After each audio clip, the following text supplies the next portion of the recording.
It's almost time. We're facing off against Charles, the humble mechanic, in a $7,500 muscle car challenge, which will feature autocross, rallycross, and drag racing. But when you're building American muscle, the only thing we care about is horsepower. So, in addition to our $5,000 LS1 Camaro, which was a good deal, we purchased a VSR 7875 turbo the size of a small household pet for $375. The rest of the kit and materials cost us another $1,500, which means we're almost out of budget. But when you've got a turbocharged LS motor, what else do you really need? All right, welcome back to the Camaro build. Boy, I wasn't here for any of this. I didn't even know it was getting a turbo. Chris, what is going on? It's not the cam you were looking for, but we got a turbo now. Yeah, so. it should make more power, so yeah. I'm not mad. So most of it's done. We just have to do the drain line for the turbo. We need to run a downpipe, or in this case, an up pipe out the hood. We'll do the valve springs and push rods, and then tune it. And have you tuned these kind of? Oh yeah, plenty of them, yeah. So I haven't tuned the 98. Yeah. So it's a little different ECU, but should be fine. Okay, right on. And how meticulous are we going for on this build? Are we going real shop quality, show car? No. This is a sloppy mechanics type thing. So I think first thing we'll do is we'll just mock up this downpipe, and we're thinking just send it right up the hood. Something like that? Yeah. Yep, pretty much, yep. We'll just have to get the angle right so it's straight up, but. Okay. I want it to be like that, right? I think if it's close enough. Close enough, I feel like, is the motto of this build. Yeah. I think you're good. We're good. Yeah. We'll make sure there's some gaps in there so, you know, when Ben welds it. Just kidding.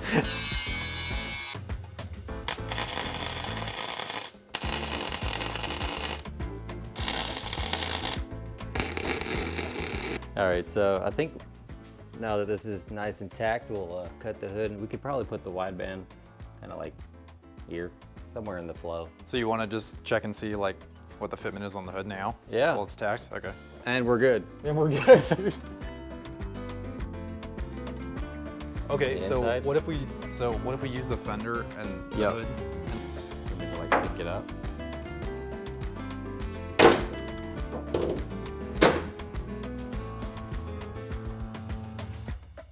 Yep, 3. All the money.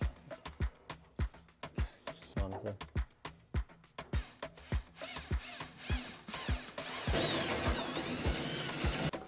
Chris? Huh? Oh.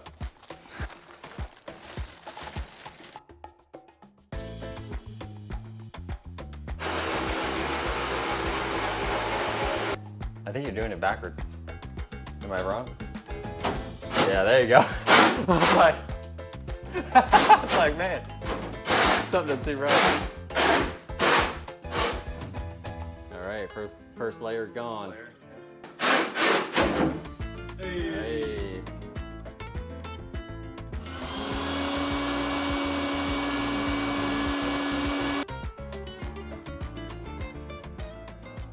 Oh my, yeah. Oh no, when it closes. Yeah, but dude, that's... It's like hitting really early, actually. Oh, really? Oh, no. Calculations were not right. Sending it was not the right answer.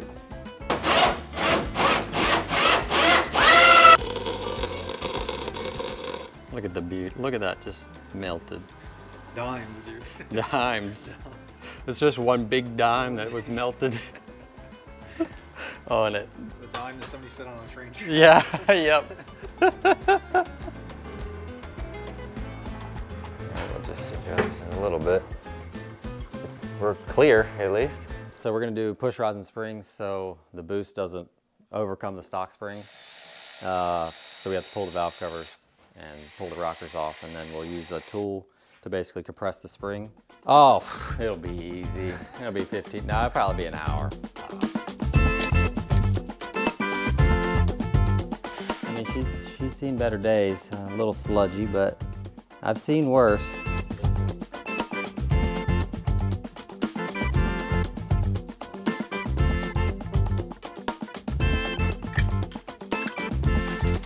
Because our air compressor was broken, Chris and I utilized a system of rotating the crank to a position where we could allow the valves to sit on top of the piston, while we swapped out the valve springs.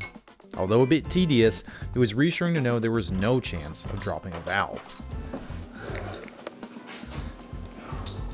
We dropped a valve. No, I'm just kidding. We're good.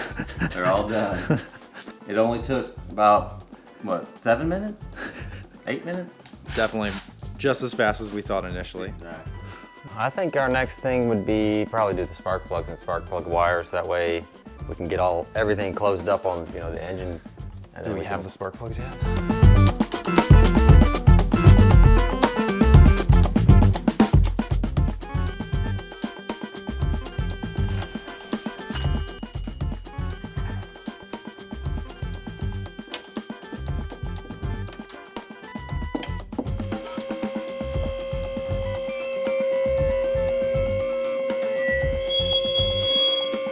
We're trying to mock up the drain line for the turbo. Where are we gonna put it? Right here in the back of the oil pan, hopefully.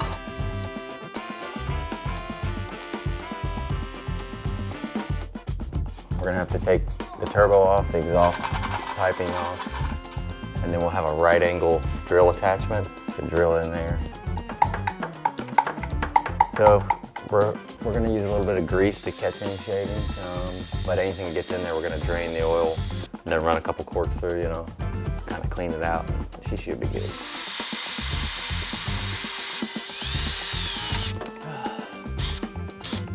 Can you go through?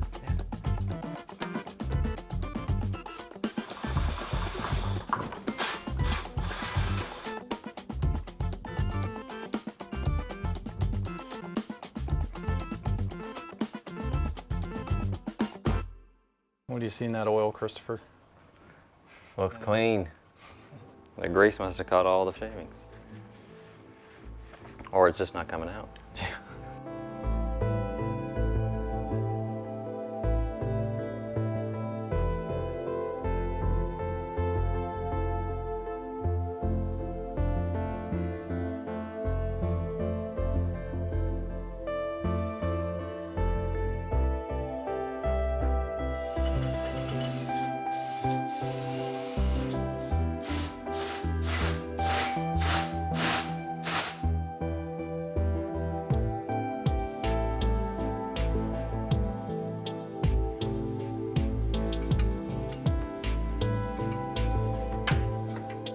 We just got to make sure it runs now. We got everything bolted up, so theoretically it should be ready to run. Oh man, it just feels right. Just gonna get it to idle. That's the key. If it idles, we're in good shape. I'm just trying to get the injector data. I'm gonna put the injector information in, and then we'll just see if it starts on, what it has in it already, but the injector's adjusted. And then we'll use the wideband to even out the fuel so that it'll idle, hopefully. And we want it to run on E85, correct? Yeah, so this first tune I'm gonna do on 93. Just to make sure everything works. 7 pounds on 93 is plenty safe. And then we'll drain it, put E85 in it, and then leave it on E85 after that. We're buying the credits to tune this thing. Uh-oh, gotta make sure I get the right wire. I got a couple of... That pump is something. Are you ready for the first attempt? Let's do it. I don't know if it's gonna start, but we're gonna find out. Ready? Yep.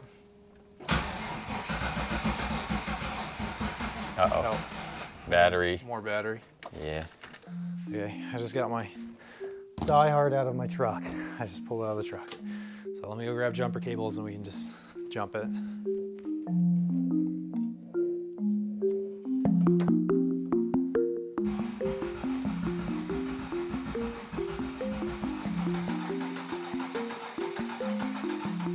So the fuel pump is just priming for like a split second and then nothing. So we're trying to figure out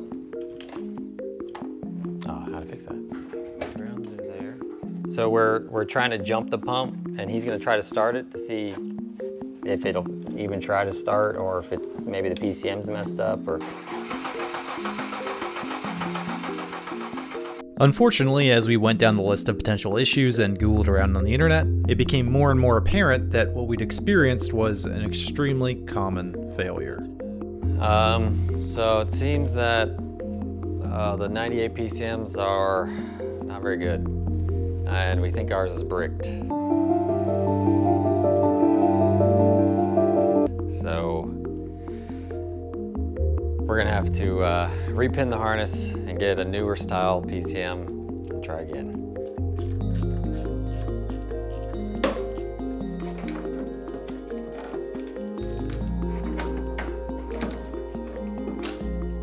Hello gentle viewers, it's me, Mr. Rogers, here with a 1998 LS1 ECM.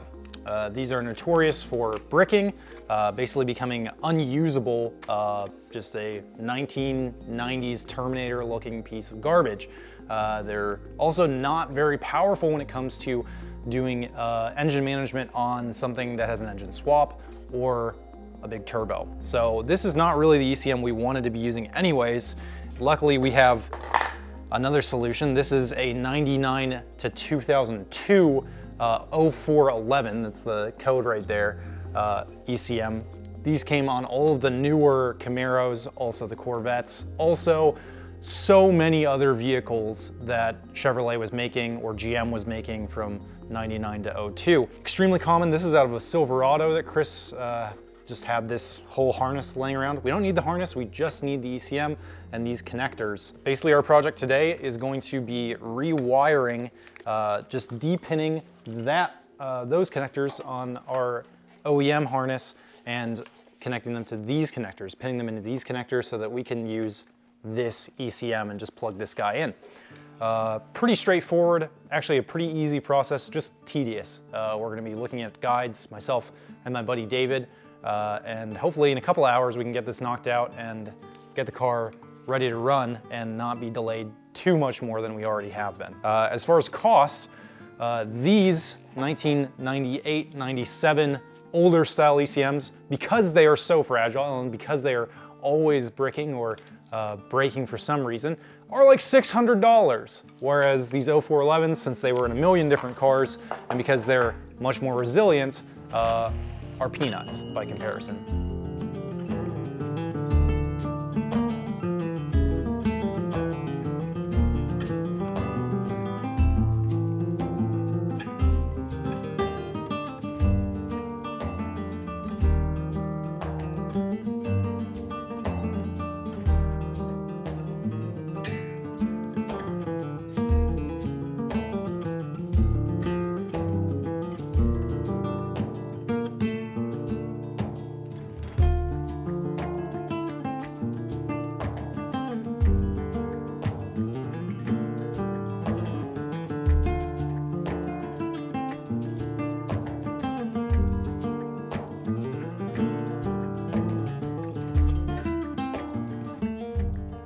So as tedious as this stuff is, honestly, incredibly satisfying.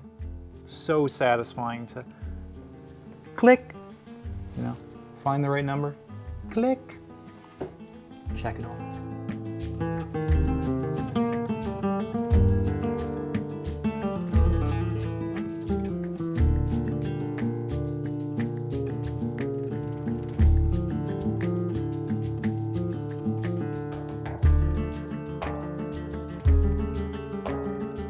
Okay, so we're back in the shop, did some checking over the wiring. There were a bunch of exceptions that were kind of made where we just didn't have some of the wires that were on the list. I hooked the battery back up, we got the ECM hooked up. I'm just gonna just turn the key to accessory. If we hear the fuel pump prime, mamma mia. I can get Chris back in here and we can do some tuning. Worst case, we fry another ECM or something. Medium case, nothing happens, and I just have to go back over all the wiring. We're listening for the sound of fuel pump. That's a good sign. No, nothing. No fuel pump.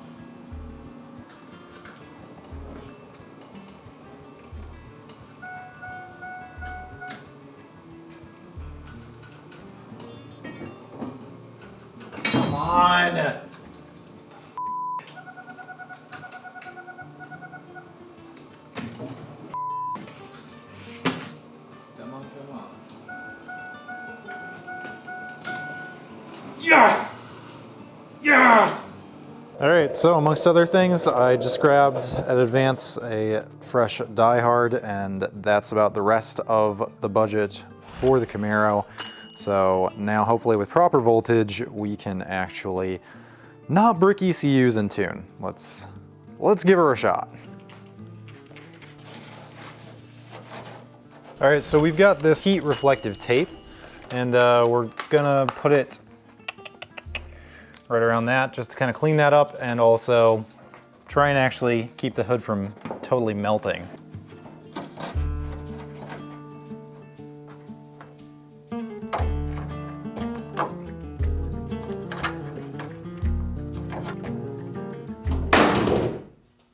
Okay, we've got Chris back in the building. Yeah, we just did our first read and it was successful. So The operation was successful. that's step one. So now we have to hopefully it writes successfully and then start successfully. So we'll see. Take 67. Take 67 with a new ECU this time. Oh, it's still primed. Start up our 2001 Suburban. Ready? Here we go.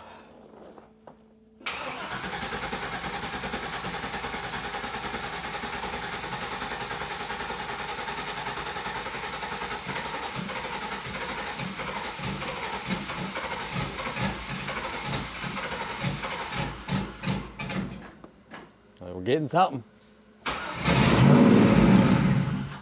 Oh, hey! Yeah, it's probably not getting a cam sensor reading then, if it does that.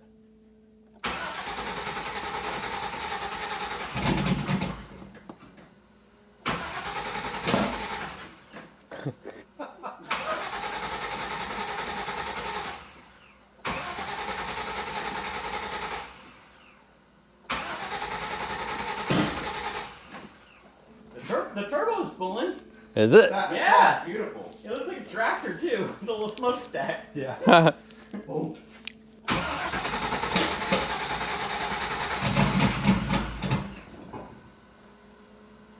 Yeah, I'll just add some fuel. Just keep adding fuel. Yeah, I mean, exactly. Once it starts, we can read the wideband and we'll know where we're at, but.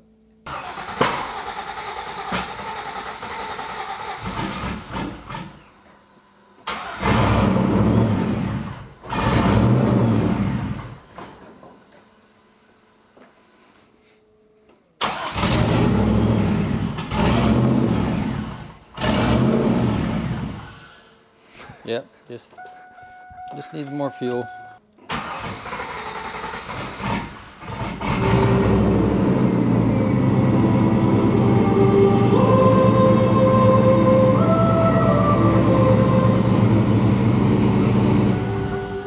Getting there. Shoo! Sounds like a car. Chris, that sounds like that runs. Yes, sir. Shoot.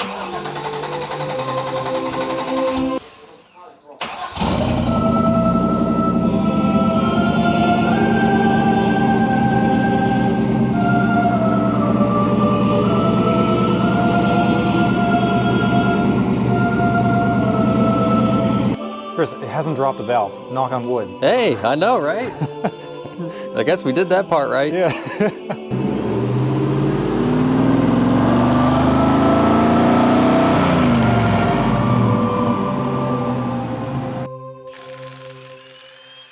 While Chris worked on dialing in the bass tune for the Camaro, I moved on to finally mounting our big C6 Corvette wheels to replace the bent wheels the car had been purchased with.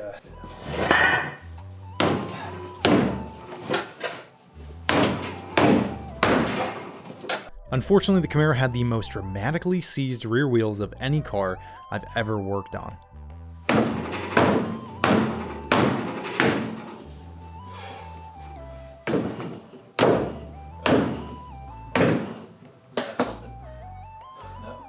Rock solid.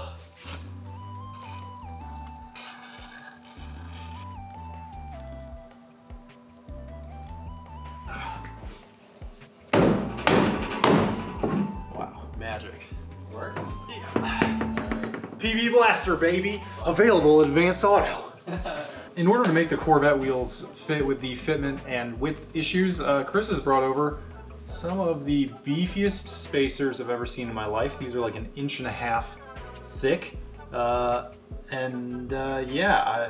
I've run bolt-on spacers before, but never at like a rally cross. So I'm interested to see how these work. Yeah, I mean, the race is in like 3 days, so we don't really have any other options. We're just gonna put these on and go for it.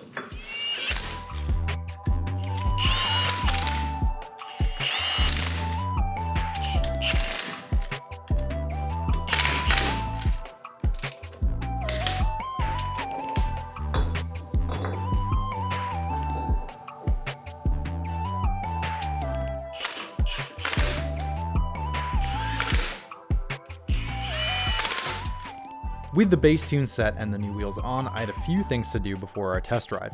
First, I wanted to change the oil yet again, in case there were any contaminants we could still flush out before we started really driving the car. This included a fresh oil filter and Valvoline from Advance Auto. Because we're going to be street tuning the Camaro tomorrow, obviously we need to get the bumper back on, headlights back in, and get the car streetable. And one of the things we need to do is take this grill out in order to get air into the intercooler. So I went ahead and unbolted this grill piece, and I thought, oh great, we can just pop this out and then we'll have direct feed into the intercooler. But if you've ever seen that gif of that dude wearing a Kevin Spacey mask and then turns out to be Kevin Spacey underneath, yeah, kind of the same deal. It's just the exact same thing underneath. Now, I'm not saying that the Camaro is some kind of creepy sex pervert, but we are gonna need to cut out this center piece in order to get airflow into the intercooler.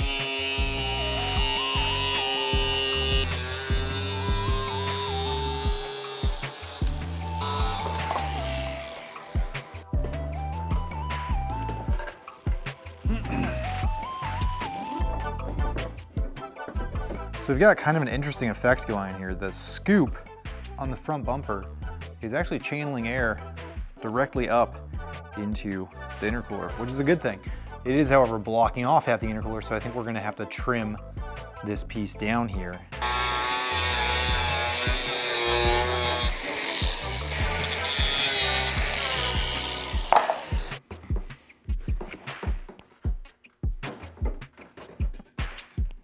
Okay.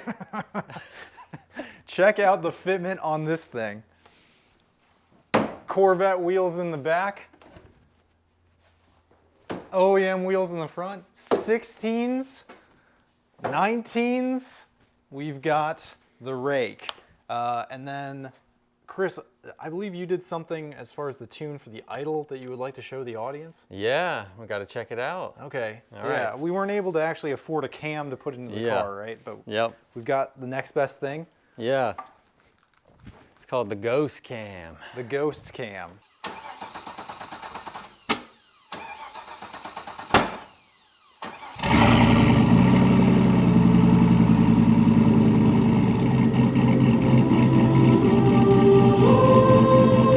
Yes, sir. Yes, sir.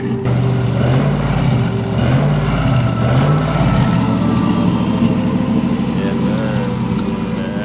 Well done.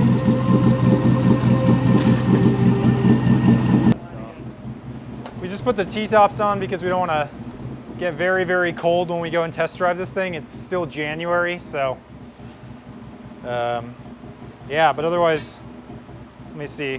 Where did I put the fire extinguisher? Do you have faith that it's not going to blow up? You're not going to need that, right? Oh, I don't think it's going to blow up, but doesn't mean it's not going to catch fire. Wouldn't be the first time for me. I'm sorry?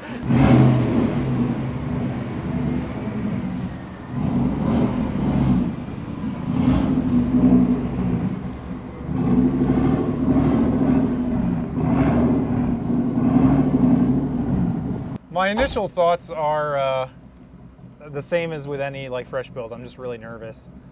We've got like 1 million wires in the car. Neither of us have seatbelts because we haven't put the seatbelts back into the car yet. Yeah, we're just gonna drive it around just very gently and just see how it seems. But honestly, with how much the engine's been idling and revving, seeming fine, I'm really not worried about the engine. And And if Chris tells me there's a problem, we'll just turn it right off. Yeah. I can hear this Hellcat fuel pump. Yeah. It's so loud It's back a here. screamer. Yeah.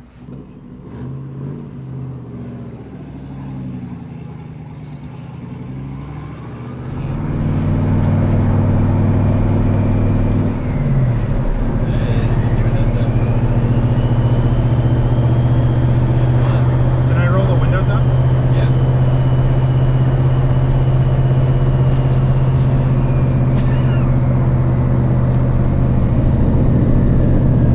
Yeah, oil pressure looks good.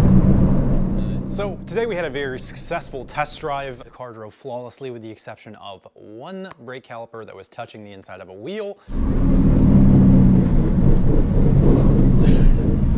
which I have a great deal of experience with and I have fixed. Tomorrow we're going to tune for boost, we're going to tune for E85, all the fun stuff. But tonight I have reverted the car to the form that we are going to be racing it in. So no passenger seat, no T-tops, and just the fire extinguisher in the back seat. And we're gonna see how much it weighs now that we are basically done with the build. Came in weighing 3,414 pounds. I think it is still gonna weigh a lot less than that. Wow, that is pretty impressive. So this car weighs 3,120 pounds. So we've effectively cut 300 pounds off of the gross weight of this vehicle and still added a turbo the size of my head. Not bad. For comparison, this thing weighs probably 100 pounds more than my Evo, and it makes, I don't know, potentially 100, 200 more horsepower. For $7,500, this is not bad. All right, ready for some boost? Yeah, go for it.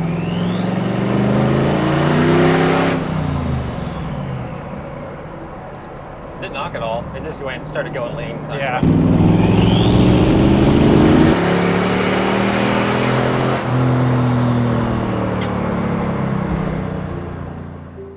The rest of the day went very much like this. I would drive around while Chris sat shotgun and occasionally told me to get into boost. Unfortunately, when we finally got to put the E85 in and start tuning for real power, we ran into an issue.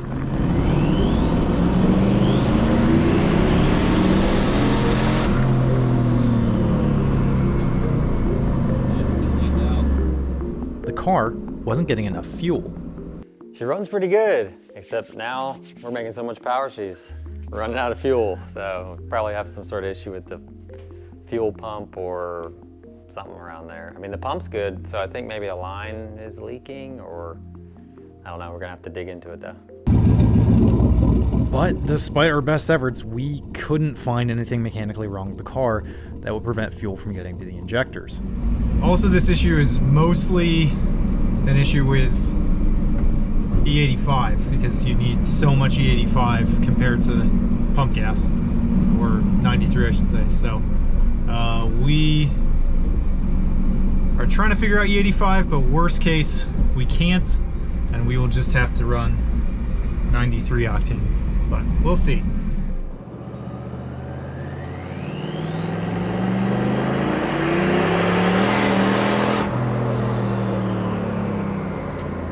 She moves, I'll tell you what, it still did go a little bit lean, yeah. 90% at 5,000. So yeah, no change. As some of you are probably screaming at your computer, we figured out that because the Hellcat pump required so much more voltage than the stock Camaro pump, we were effectively only running the new pump at partial capacity, which was creating our lean condition. Unfortunately, dear viewer, this was not something we were able to fix in time for the race, which was literally happening tomorrow. I even went and grabbed the parts I needed to send direct power to the pump. Yet another shade tree mechanic move I wouldn't recommend. But the gauge on the wire was still probably just not quite enough to get us to full pump capacity. Doing a little nighttime tuning. So we changed the fuel filter, checked all the lines out, checked the flow. Our old fuel filter was dyeing the fuel red, so I don't know. There's that, but We're back on 93. yeah, we're back on 93, so we're gonna go ahead and give it a shot. We pivoted to simply tuning on 93 octane, which I figured would probably be enough to beat whatever Charles was bringing. And in my defense, the car is still pretty fast.